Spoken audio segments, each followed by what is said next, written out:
Good evening, everyone. Welcome to closing comments here for July 15th. Let's jump right into our charts and take a technical look at today's market action. First up, we got our August live cattle on the board.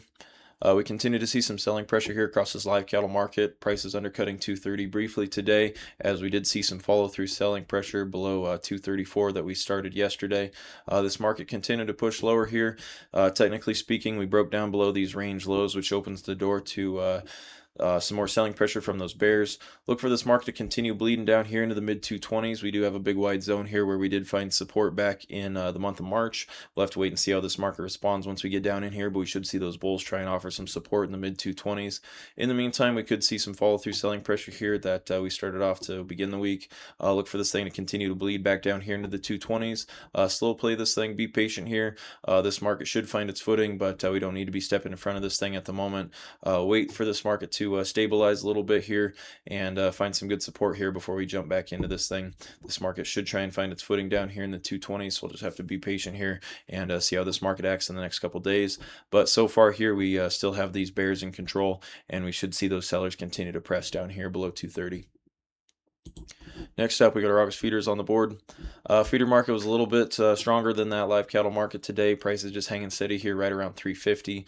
Not a whole lot to be said. Pretty uneventful day here for this feeder market, but good sign of life here that we are just kind of hanging steady here right around 350. This 350 to 380 range has been a pretty comfortable spot for this feeder market recently. So if these bulls are able to offer some good support here at 350, might be able to get those live cattle to find their footing as well and try and see if we can keep this cattle market stuck range bound.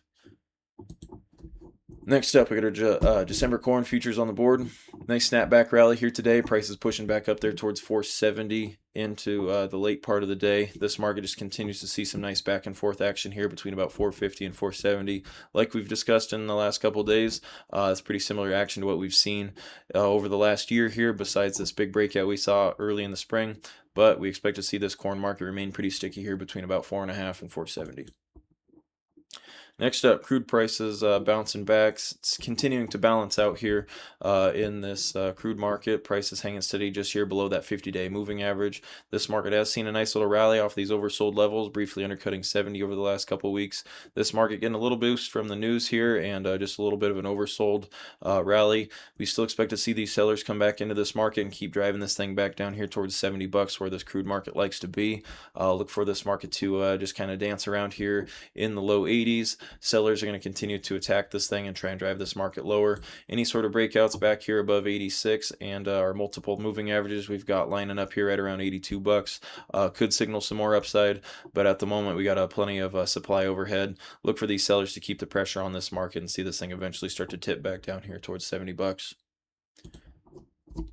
And next up, our equity market's continuing to churn in a nice little range here.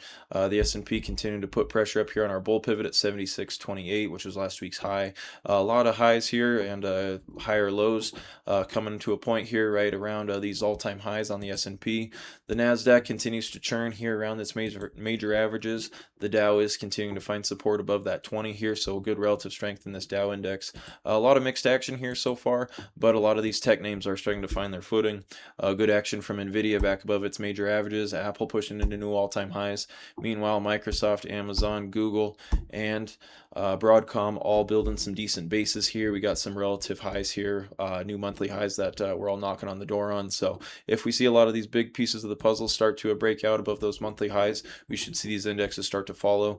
This market has been pretty sticky here in the near term, but any sort of rallies here to new monthly highs across these big mega cap names should see these indexes pushing back up towards those all-time highs and get this rally back on track.